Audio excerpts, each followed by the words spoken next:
Sounds good. And now the band. We're here with Amos Rifkin of Insomniac and Deceased. Two very different bands.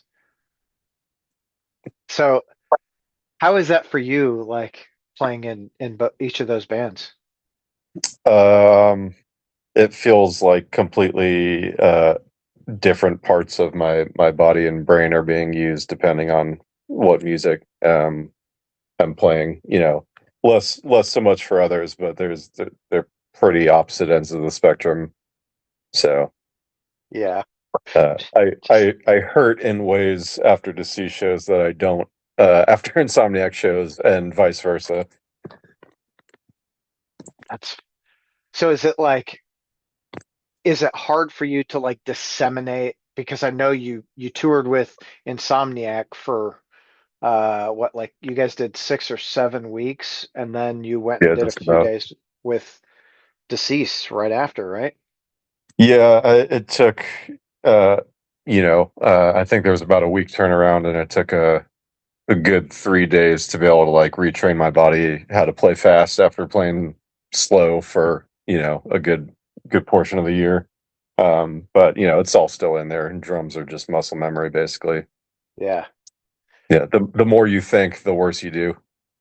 Dude, well, that was a question I had with Zach from Howling Giant. Like, how the fuck do you play what you play and sing? Like, Uh, Autopilot, basically. Your body knows what to do, whether you're driving the bus or not. So yeah, you got to. Those guys are so fucking rad too. oh man, it was such a joy to play with them every day, heading out to the west this spring. It's inspirational just watching like how tight they are, on one hand, but like how good they are as people, and like how they motivate each other, and us as openers. It was very inspiring to work with them, and like knowing that a band that good is coming up behind you, you kind of got to leave it all out on the dance floor every night. So that was awesome. Yeah. And it's, you know, I told those guys the same thing. Like when I first found out about them, I tried to listen to them, and it, for whatever reason, it didn't click. And then I saw them live, and I was like, holy fuck. Yeah. Like it was like that's the piece that I was missing. I absolutely get it now. And so I'm going to ask you this. I know you book for them too, right? I do. Hell yeah, you do. Along with a fucking list of other amazing talent. But did you like for Howling Giant, did you pay close attention to like Glass Future to Crucible and Ruin?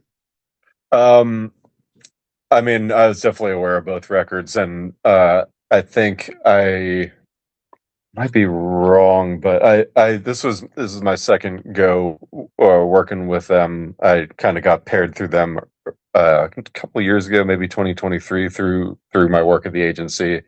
Um, and did, I think, maybe one tour, but it was between records. It was that In Search of the Haunted Hot Sauce tour. Um, super super nice guys, and incredible both in the studio and live. Not I don't actually remember. Time is so weird right now. I don't remember why they got routed off my plate. It may have been me having too much shit going on at the time, which it usually is. Um, but yeah, by the time this one came back around, it was a much different story. My project with Insomniac was now going, and we were technically label mates in some way. I think they may be Magnetic Eye, actually, but Yeah. um, sister labels. So we got close, and every label's dream is to have multiple bands that they have on the same website going out together, because it basically becomes like a label showcase. So it was cool to get launched out there in a really primo support role in the midst of our record coming out, in the midst of their record coming out. I mean, I think it's only maybe 6 weeks between our records dropping, so they're both pretty fresh at the same time, and both times good for us both to go hit the road, and the timing worked out, and we had a blast. Hopefully, not the last time we do uh, some road dates together. I think we'll cross paths a few times this fall, but that's not announced yet. We actually, some of it is announced. They did announce the two fests, one in the Kia Doom Fest in Brooklyn, where we are fortunate enough to be playing with Bong Ripper on night one, and they are fortunate enough to be playing with Greenleaf on night two, and it's going to be an amazing weekend in New York. And then the following weekend, we meet again upstate for the Joint Jam, which is going to be really cool, and on October 10th. Hell yeah. I think I know some of the other stuff that's happening, but I'm not. It's not hard to connect the dots, but Yeah. world's Yeah. worst kept secret. Usually is, right? Yeah. Whatever. So I was gonna ask you, oh, you guys fucking played Mojave. Oh yeah, man, what a cool experience. The poster's hanging that way out of frame, but otherwise I'd pointed that way. But yeah, that was a really, really cool time for both bands, and we hung all weekend. Obviously, the first inaugural fest, they're already teasing next year's, so Yeah, definitely Patrick fucking successful. crushed it, dude. Like everything I saw from Mojave, it looked Yeah, like the band's crushed. The fucking, there was a host of talent, obviously, yeah, and then it looks like the crowd had such a killer time, and it's yeah. The desert scene is definitely vast and all over the world. I met people from Japan, I met people from Australia, New Zealand, all over the country. Old friends that were familiar with us, new fans that we met on site, and we're fortunate enough to win over. But really cool to be on the ground floor of that. You can't unplay a cool fest no matter what happens next. So at least we got that. yeah, that's super cool. And I was, I watched a lot of I was watching, of course, Insomniac and Howling go across the country. It looks like you guys just had that tour was fucking pretty damn epic. Best one we've done for sure. I think the Howling Giant guys had a really great time. They seemed happy with uh, the shows and how everyone took care of them, which is hopefully a reflection of my work as a booking agent. But it was cool to be out there and at least like put my money where my mouth was in terms of like, okay, I booked you this tour. At least I'm willing to go on it too. So it Yeah, can't be that bad.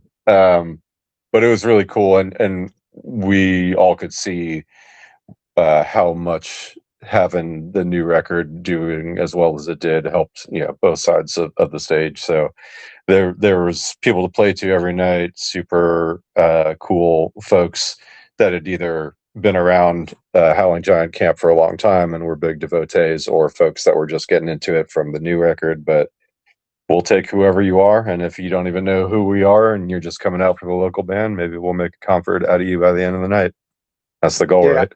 I think I find it hard to believe that any band who goes to that style of show would not like, or I say any band, any person that goes to that style of show would not like Insomniac or Howling Giant. I mean, both acts. Obviously, I've had the pleasure of seeing you both live now. Um, I was at Legalize. I was thoroughly impressed with Insomniac because I'd never seen Oh, you guys before, cheers, buddy. and I That was was a like, fun one. oh, Such a good that's good night. yeah, It's interesting with us in Insomniac. Like I even said out loud to the Howling Giant guys, it's like, we go really well together as a tour for two bands that probably don't share a single influence. Uh, it's just we're both kind of, they're more like progressive, psychedelic, a little harder hitting. Well, I don't know about harder, but I don't know if I can keep up with Zach behind the drums. That guy's a beast. But we are a very different style of psychedelic, but it flowed really well, and it felt like we what we did every night was a really good primer to get people ready for the headliner. And honestly, what your job is. If you're in a supporting role, you want to just set the stage, help bring people out, make it easier on the dudes you're supporting. Oh, fuck yeah. I mean, that's one of the issues that I have going to heavier shows is if there's more than three bands, by band four, I'm fucking exhausted. Like, and I could Yeah, love every single one of the bands, but at band four, I'm like, man, can we hurry the fuck up? right. It's so such a fine line to ride, especially like once you start getting into putting longer events like festivals together, and you really got to take people's thresholds, not just of attention span, but how long they can listen to loud music into consideration. Build in, a couple not breaks, but you want the lineup and the schedule to be engaging in different ways so that you're not just draining people and they got nothing left in the tank by the time the main act hits the stage. Right. That's where I think, like it's Insomniac into Howling Giant. It's two very different sets, but I think that would, mix together really, really fucking well. Yeah, we Uh, had a great time. Hell yeah. Big shout out to those dudes over in Europe right now. Oh yeah, they do it. What do they do? A month over there or something like that? Yeah, I believe so. Around Desert Fest and a couple other stuff. We're hoping to follow over there next year at some point. Still working that out, but uh, everyone wants to go to Europe, just like a lot of bands from overseas want to come here. Yeah. I wish it was as good over here as it is to play over there, but Yeah, dude, little grindier.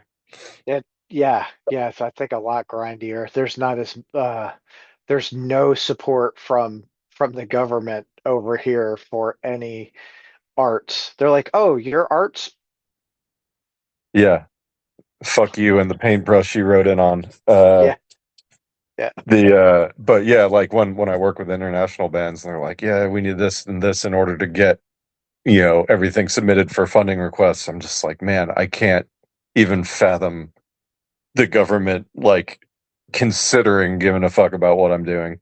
So right. that, not to be like it must be nice, but it sounds amazing to have that, and I know, I've met a lot of artists from other countries. I did a tour for a band from New Zealand that they helped them get there. Bands from Switzerland coming over and helping, being helped by you know, the government agencies set up to fund exactly this. Like this is real deal cultural exchange, and it makes this community so much better. I wish we could reciprocate on our end. Yeah, you know, I fucking rack my brain about that shit all the time, and I'm sure that we could find a way to do something, but it would be, man, my dog is being fucking weird right now. Um, I, I, I don't know Did I what meet it did I is. meet your pup at Legalize? Yeah, she had the little battle vest on. Yeah, that was a good one. Yeah, good old Ivy. She fucking, um, so did I tell you the story about her? I don't believe so. So, That was a bit of a hazy day. yeah, just a little bit. I heard there was a joint fairy running around. Yeah, rumor So has it. yeah, uh, so my to make a short story really fucking long, wife was Let's go. diagnosed with breast cancer. Had a double mastectomy. Probably 6 weeks later, we had to put down our youngest animal, our youngest dog, Penny, because she had breast cancer, or not breast cancer, lung. She had cancer through her whole fucking body and just couldn't do it anymore. So my wife kept saying the next dog we're getting is a Frenchie, and I'm like, no, like I'm done. I want to break from animals because we've got two older pit bulls. They're 14 right now. And I'm like, let's give them all the love. We also have an older cat. She's probably 11 or 12 I now. think I saw her bopping around in the back for a second. I said, let's give no, that was Ivy. Oh, was it? I Yeah. just saw the ears. Um I said, let's give these animals all of our love because we don't know how Yeah. long we got them. And then I get a call from an old fucking friend of mine out of Detroit. She's like, "Hey, we're just talking," and she goes, "Hey, I've got a friend who has a Frenchie that we need a home for. I'm like, oh, tell me about her. Well, she's almost 10. Um, Her owner, like the dude who had her, was in his 80s and he ended up passing away, but he kept her in a kennel in the laundry room, and that's where she like did everything. She Oh, poor shit, buddy. piss, whatever. Yeah. So I was like, hey, let's fucking I said, you know what? Like if we're gonna get another dog, we've probably got a couple of years with our older ladies. Hmm. I said, this Not will cool. work. Yeah. So I just asked my wife and she was like, fuck yeah. Let's So go. yeah, so we went and got her in March, and legalized was her first like, So yeah, I remember you saying that was the coming out party. yeah, yeah, They were she's so good too. dude, she did so good. Superstar. Yeah. Deb and Anton's dog were there too. Oh It was a yeah. good gathering of pups. It was, dude, and all the fucking dogs, like everyone got along. The dogs like didn't get like snippy at anyone. Yeah, couldn't It have was gone better. yeah, Good. What do they call it? Yappy hour. yeah, yeah. It was a fucking good time. Uh, what were we talking about before we went into dogs? Oh, we were talking about government support for the art scene. Oh right. So, how many bands do you book currently? Uh, Good question. Um, I'm pretty much like between varying stages of like planning and waiting to settle. There's typically about like uh 40 or so projects on my board at all times, sometimes a little more, sometimes less. And obviously sometimes it's like little fest one-offs or something, but usually I'm booking around 20 or so tours at a time. So if you've ever seen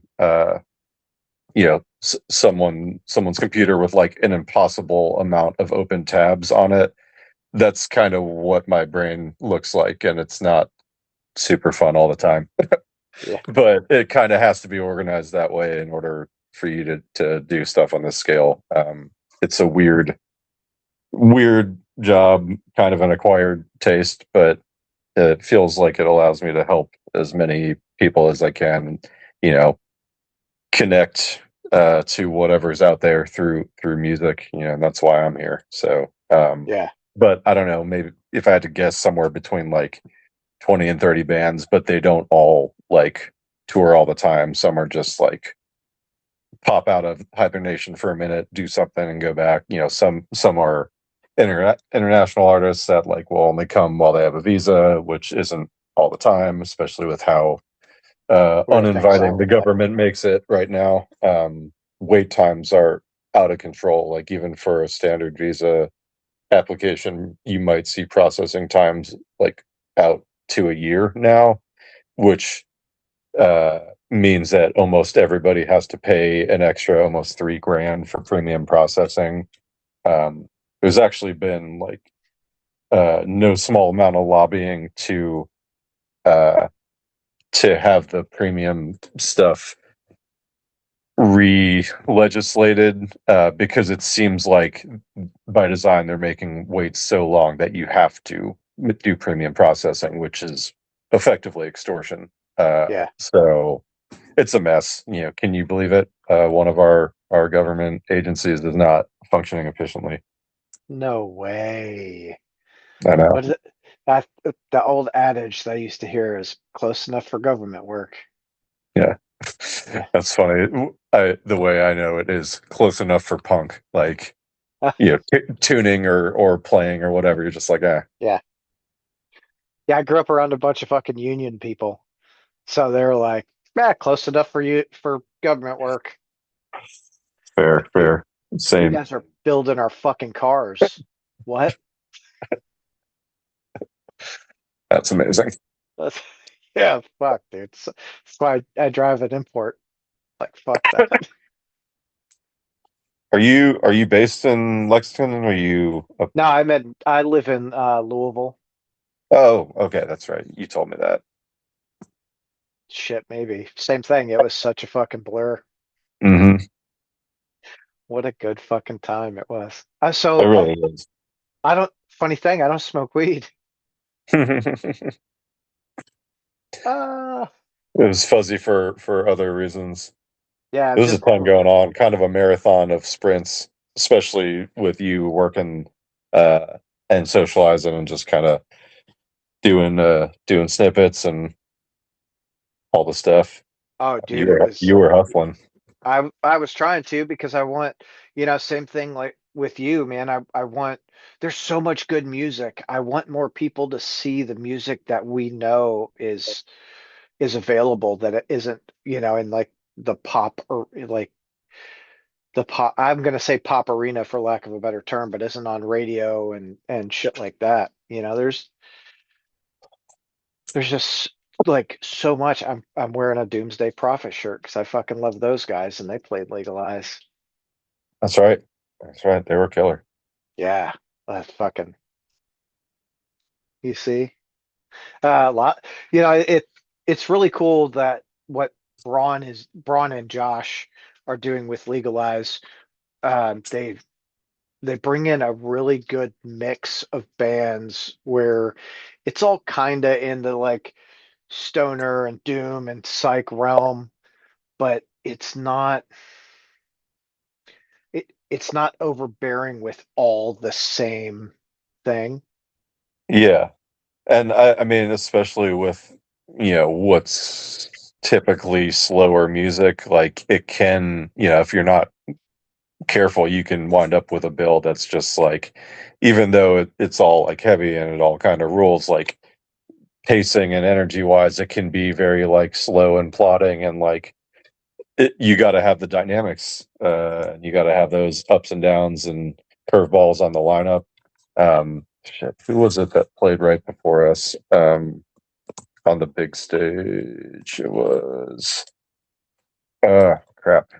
Um, they had kind of like a hardcore leaning heavy vibe. Supreme And Mystic. that's the one. They were so fucking good, and like I dug them so much.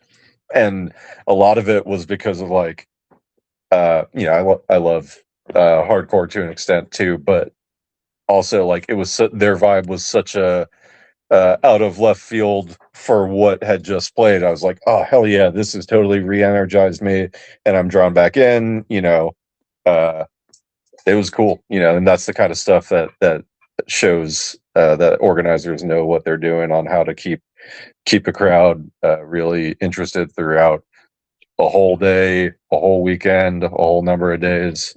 Dude, that is such a hard thing to do. Even on a four band bill, you sometimes you get someone will like, oh, we're just gonna do it this way. Like, well, why the fuck are you putting all the bands like that? Because by the end, you're either gonna be, I'm fucking old. I'm either gonna be absolutely exhausted and go, man, I love this band, but fuck, this sucks. I Yeah, want to go home. yeah, ready to bail after the first three songs. Yeah, like I've gotta go. I gotta go. So yeah, I 100% agree with you. I think the lineup was as it needed to be for the entire weekend. The first night, the pre-show was, I don't want to say my favorite night, but it was kind of my favorite night. Like it had like one of my favorites is Blessed Black. Like Yeah, I love them to the core. So them playing and then Florist out of Florist was killer too. dude, those guys are so fucking good. Jesus Christ. And They Lordship. they've been they've been grinding it hard. Yeah. Was their new record, did it just come out or is it on the way?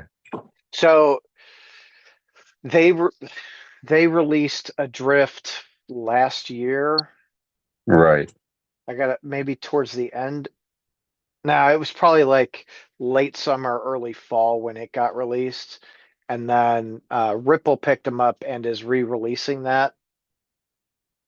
And then they're going to do another album as well. So congratulations to those guys on, Yeah. putting in the work and getting places. it's hard, for a lot of bands, as I'm sure you've seen with your years in the industry.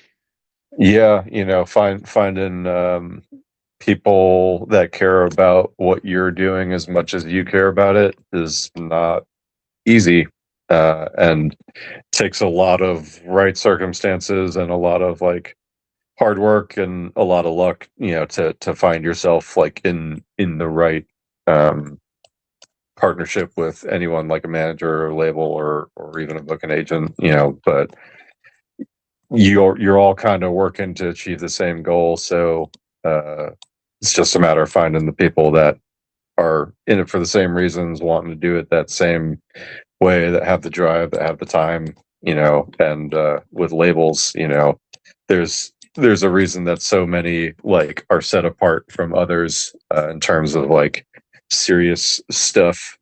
Ripple being one of them. You got your blues funerals, your magnetic guys, your heavy psych sounds, your TP records, that kind of stuff.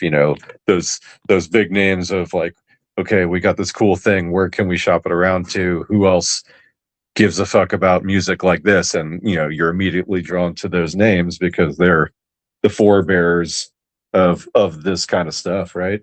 Yeah. Yeah, it's and I think for an artist, I mean, I've seen it happen. I'm pretty confident you've seen it happen. A band goes, "Oh, we're fucking signed. Cool. Cruise control." Like, no, dude. Now's the time when you put your foot on the fucking floor. You get a little support. You should be able to go fucking harder, you know? Yeah, I think I said to my bandmates, like, when we finally like signed with the label, and also again when the record came out, I was like, all right, good job on everything we've done up to this point, but work starts now. Like, Yeah. all of that was just to get here, to get to the starting point, and now we can start, and now Yeah. we can really go to work. So um it's kind of funny like that. You grind until you get to the situation where you can grind some more. Yeah. Yeah. It's all you're doing is like The American leveraging dream. it's leveraging things so you can grind a little bit harder in a different way, you know? And Yeah. it's Find something you love and let it ruin your life. yeah, yes. I don't know how my wife tolerates my bullshit because I'm that is exactly how I feel. I'm like, "Hey babe, Yeah. I'm gonna start a Sorry, when you podcast." said that, I looked towards my wife to see if she heard that, because I'm the same way. Yeah.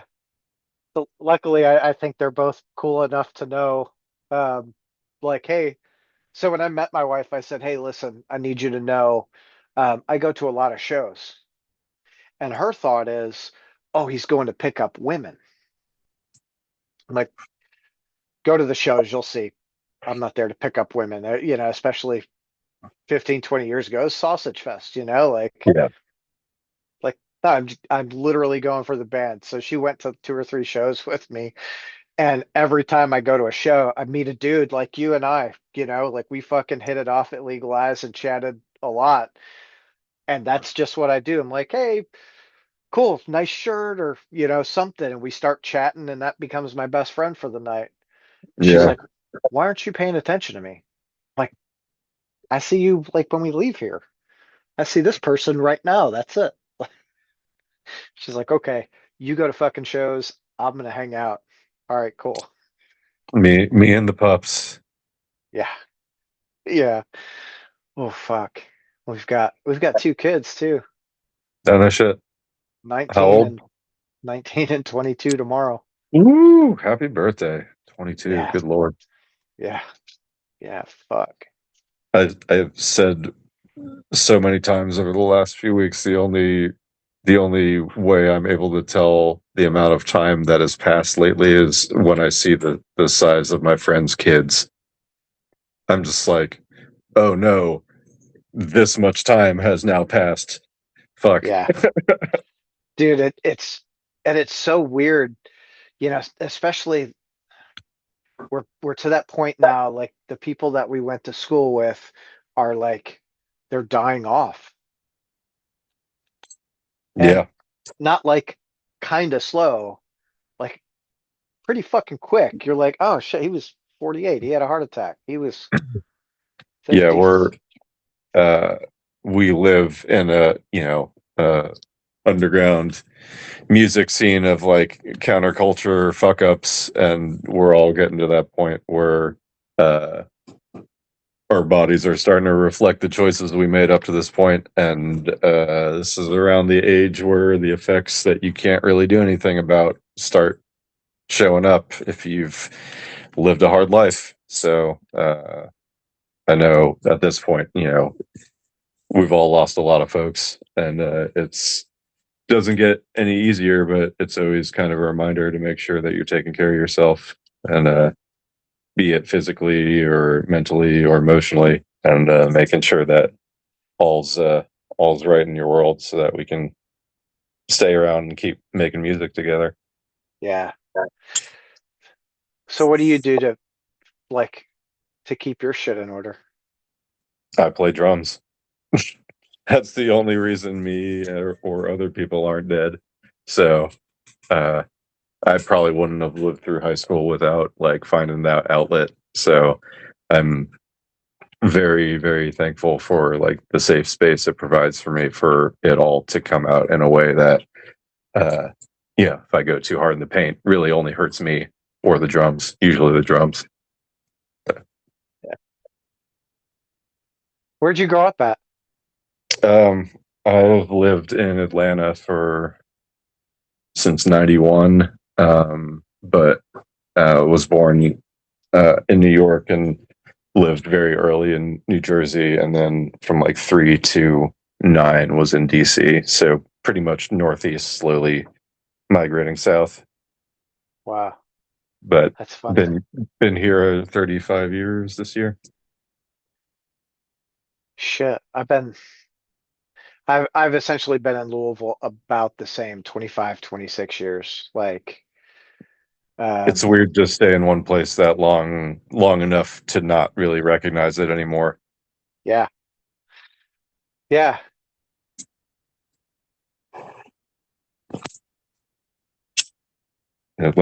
Atlanta changed in a massive way when the Olympics hit. Like the complete trajectory of the city was altered, where they just like it exploded basically. Oops, I lost your. Hang on, 1 second. I can't hear you anymore.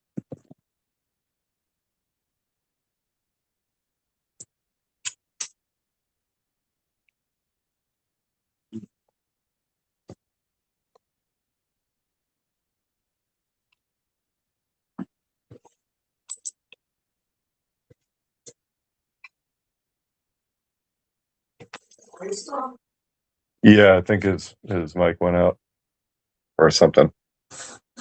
Hold up. Hey, there you are. How's this? Yeah, I got you, bud. Still fucking nothing. Oh, you can't hear me now? Shit. I'll just go without the fucking headphones. Can you hear me? I can. All right. Gotta turn my Can you volume up now. can you hear me? I can. Awesome. My Well, turn him. I have my earbuds were connected to my phone and my computer, and I got a call and I was like, oh, that's gonna fuck it up. And I went to decline it and it fucked it up. Man, I feel like I'm the world's worst Zoom person. Like that's why it's like it took me a second to get on, because like I tried it uh from my laptop, and then it's like your camera's in use by another application. I'm like, no, it's fucking not. So I tried on my phone, and it's like giving me all these like authorization stuff, and it's just like, Jesus, let me just get through this uh technology. Dude, Blue you know, Bluetooth is one of the most infuriating ones, I think, because it I, automatically does everything you don't want it to do right at that moment. yeah, you know, like remote start the fucking car. and you're like Yep. on the phone, and then your phone connects to your car, and you're like, I'm not even fucking near it, you son of a bitch. Yeah, precisely. Yeah, I have to like disconnect Bluetooth every time I go into the house. Otherwise, like it'll be making sound in a car that's like not even on. I'm just like, Like, you oh, fucking assholes. Hey, did you all just buy a new house? no, we've been in the same spot for I think about 12 years. Oh shit. Someone bought a house, and I was like, oh, that's fucking cool. And for some reason, I thought it was you, but apparently, obviously, it wasn't. Nope, this one's well lived in. So, where in Atlanta do you all live? We're kind of on the east side of town, like a little, like a couple exits up from East Atlanta. If that paints a picture, there's like a little district, the East Atlanta Village, that has like a bunch of clubs and bars and shit. And we're just a little bit further east from that, still inside the perimeter. Not like a suburb. We actually live in the city still, but it's a weird time to live in this city. Yeah, here too. Like, it's so fucking. Like, I'm at this point, partially, the kids are getting older. I'm ready to kind of be out away from the kids. You all have Yeah, fun in the city. I'm gonna go outside somewhere. yeah. We were in the news for a long time on and off about the whole Cop City thing, uh, which is still, you know, happened. That it was always going to happen. They'd immediately spent all the lobby money that got them to agree to it in the first place. So it's not like it wasn't already bought and sold. Right. But really, a bummer to watch how the mayor handled that when like every single bit of public opinion was against it. But find me a place where that's not the case right now. Yeah, I was gonna say I feel like that's everywhere. We just I think we just got a new mayor, Hmm. Charles Booker. Yes, I did see someone I knew up there post those exact words this week. Yeah, yeah. So I think um Sounds like a good thing.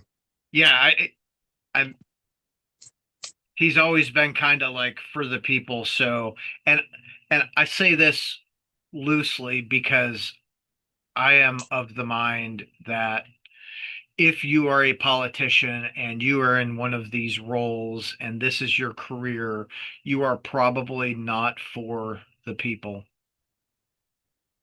Holy shit. Yeah, What do you got?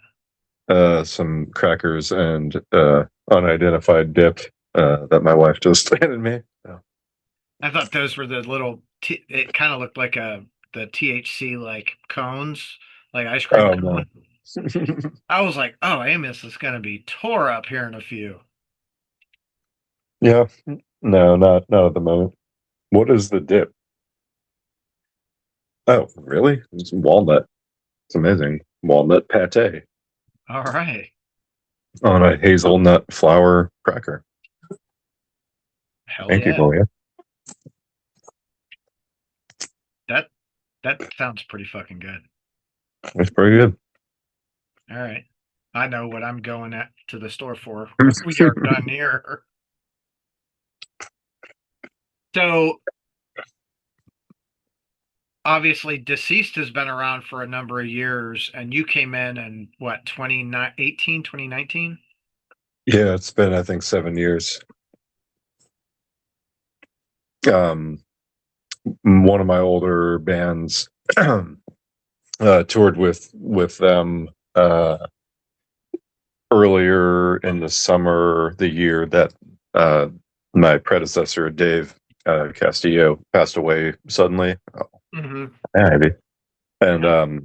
so we had just become very close with the band after touring together, and it's a long weird story, but um, he tragically passed away suddenly, and I just kind of felt pushed to by some weird unseen force to reach out to them, even though I don't live anywhere near them. They were all like in Virginia, Maryland, and like outside of Philly. Uh, and you know, I sent them a letter and get a call saying basically that they were already talking about me because on our last gig together, uh, on the way home from the tour, the drummer was like, "Oh man, if anything ever happens to me, you should call that guy." And he dies like less than 3 months later. Um, so I could go on about it. It's like a whole weird podcast episode, but when I heard all that, I was like, it kind of happened on the spot, and it's been a pretty cool adventure. Since then, we've done a lot of fun stuff. Went out with like Bulldozer and Coroner, which were both killer tours, and done a lot of amazing festivals. We played Mexico down in Leon for the Candelabrum Fest, which was super cool a couple of years ago. Going to Europe in August for a few festivals, which I'm really excited about. Yeah, as the weird travel on, as he says. So, what festival in Europe are you most looking forward to playing? It's probably a three-way tie because there's Brutal Assault and Czech. There's Partisan in Germany, and then there's the Alcatraz Fest in Belgium, and all of them is just like bucket list lineups. So very excited about that. Not it's funny. I I don't love going to festivals, but I do love playing them. Like it's a lot of fun to I don't know, maybe because it's like easier to come and go. There's less focus on what you personally are doing, and it's just a lot of free reign activity. You can kind of choose your own adventure. Yeah, dude, I think it's so hard to, especially like now, the size of the fucking festivals, like Louder Than Life right here in Louisville. I think last year, Is that down on the river, or is that somewhere no, else? not it used to be, Okay, that kind of river down on the area is river. really cool. Yeah, but 100 and what did they have last year? 195 bands or 175 bands or something stupid. Holy crap, that's so much. How many Like stages were there? Like three or four?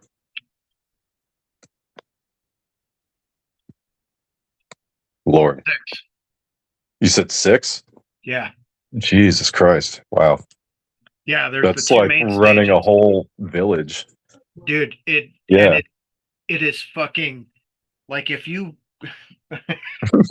dude, like come here. All right, come here. Come here. You can hang out. You can hang out here.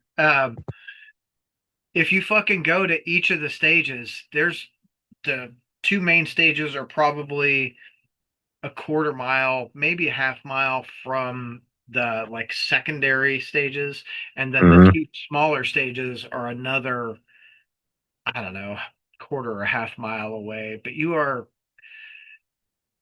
if you do hit every stage, You're hauling ass. You're like running a fucking half marathon. oh I dude, think. you're 15 I or think 16 my miles for my sure. single day step record to this day was the last year of Psycho Las Vegas, where everything was like, or at least the main stage was like way the hell out. They had like set up a tent in the parking lot where like Merciful Fate and shit was playing outside, but a lot of the other stages were at the opposite end of Resorts World, and I think I maybe cracked 30,000 steps that day. It was a fucking lot. Wow. That's fucking wild. So, coolest thing that ever happened to me. We went to see King Diamond. He was playing at one of the theaters here. And of course I'm like, I'm gonna be front row for this because this is gonna be fucking awesome. Night Demon and Overkill were on that bill, and like I I gotta love remember both that those bands tour. too. So I'm fucking front row, and we're like, standing watching, and fucking King Diamond comes over and he's like singing to me, and I'm like, oh Oh my my God. God, I don't even have panties, but they're fucking wet right now. This is so great. It Amazing. was What fucking. tour? That was like, was not the last tour, but like within the last 5 years, maybe? Oh yeah, for sure. It was Yeah. 24. Okay. Yeah, I missed that one. I think I was elsewhere when that was rolling. Oh, it's fucking great. And my my buddy Jeremy's playing with Overkill now, so like, Oh, hell yeah. so we I went love and it. fucking, yeah, dude, we went and hung out. Well, I took him to get a fucking tattoo while he was in town. Get a tattoo. He said, okay. So we went and Um, tattooed, fuck, got some food and shit. It was cool. Shout out to one of my all-time favorite YouTube cheer myself up videos, the Bobby Blitz laugh compilation. If you're not familiar with that, it will cure what ails you. I have to watch that now. Yeah. It's where he has like a very signature laugh, and it's like a supercut of it throughout a bunch of interviews, and it's a thing of beauty. That's all right. Well, you all and I now have something to do tonight, all night long. Um, I've gotta fucking watch that. It's gonna be the best thing ever. So, one of the things that I like to do when I go to a show is I like to find a kid or like someone who's kind of off alone and do something to make them feel like welcome. Hell And yeah, that's Jeremy really cool. fucking gave me one of his broken drumsticks at the King Diamond show, and I was like, kick ass. So on my way out, I found this little fucking kid, and I was just like, here, and he's like, what's that? I'm like, that's an Overkill drumstick. That kid was like, oh my fucking God, it's the best thing ever. And parents are like, really? I'm like, oh yeah, I'll get more of those if I want them, but like, yes. Amazing. That's So so cool. Yeah, you got to get do something to give people that are supporting you some sort of unforgettable experience. Make it so that they're just always chasing that feeling of like connecting to whatever's coming off the stage.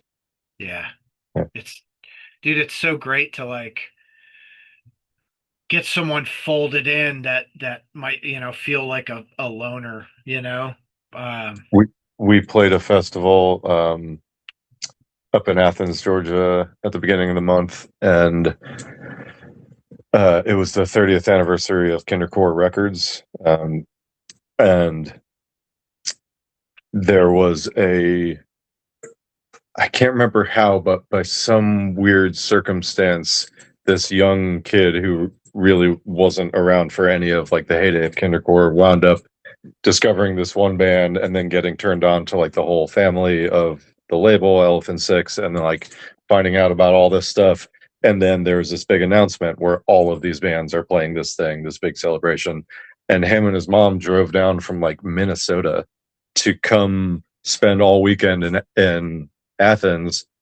And then they wind up getting like an Airbnb or something in Duluth, which is way fucking far away from Athens, because they didn't know that it was like over an hour each way to get to the spot. So the organizer of the event like was going around to every band and telling the story and be like, yo, here's the deal with those people over there. Go hook them up with some free merch so that they know that like this is a community that like people care about the people who make efforts to come support. And like that's exactly what I did. I ran over and like grabbed a bunch of stickers and a shirt and was like, hey, what's your size? uh and hooked him up, and he probably left with like a whole closet full of like cool shit, and this feeling that the people that make this kind of music I love really give a fuck about me. And where else are you going to get that kind of connection? that was so you're absolutely right. It's one of the things that got me like doing it. I took my daughter to her first show, and it was her first like metal show. It was Max and Igor on the Return to Roots tour. Cool. So 10 years ago or whatever that was. And as we're like getting there, she's nervous. Like oh my God, are they gonna think I'm weird? Like, I'm like, listen, kiddo, everything's gonna be fine. You're with me. We're just gonna go in.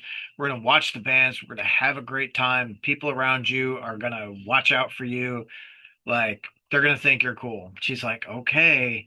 As soon as we walked in, like the two opening bands started fucking signing CDs and drumsticks and just giving them to her. And I was like, that is so. She's like, oh my God. Like they don't think I'm weird. I'm like, no, no, no. They think you're weird, but you're the right kind of weird. Like it's fucking okay. Like let's, It's true. you We're know, all weird. yes. That's the it's the fucking best thing ever, dude. I'm just like okay, I have Yeah. to absolutely do that to some people now. Like let's really fucking build this community. I just gave away Witch Ripper album Oh hell yeah. and I put in some Insomniac stickers Oh, with thanks, it. brother.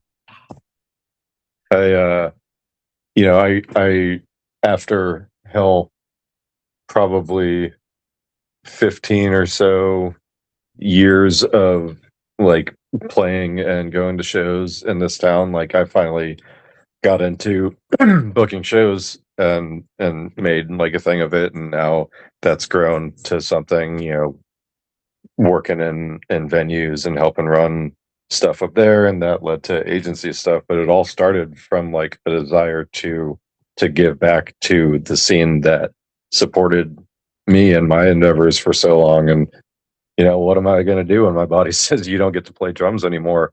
you know uh Right. so at least this way, even though it's work, I still have a way to be connected and still help people and still make music happen, even if it's not me personally making it. Well, that's it takes all sorts and you notice most of us have, you know, multiple jobs. We do so many things to to make a living and to support the the habit that is music. Yeah. Um and I wondered for so many years, like, is there ever a point where you're just like, I'm fucking tired of music? And Oh, for me, it's fucking every day. Let me tell you. But I mean, like, you got to convince yourself that it matters. That it's worth the headache, that it's worth the heartache, that it's worth the actual ache. But fuck, man, like this is on every level a community that doesn't exist unless we like help build it, if without us like maintaining it, without people, shit, like go to shows, form a band, fuck around, like go. This is a whole world of cool shit happening that you can just be a part of if you want to. So uh I encourage everyone to kind of treat it like a living breathing organism that relies on you to keep healthy. yeah, it does, right? And Yeah. for me, Small scene is small. it's the connections, right? Like I they say you can't pour from a minute from an empty cup.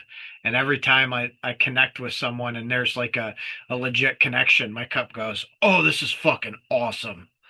The best thing fucking ever. And then you're like, give, give, give, give, give, and then another connection. I'm like, all right, Yeah. this is super cool. It can be extremely thankless. It can be extremely draining, but like when it's worth it, it's so worth it. But you gotta make it worth it. Yeah.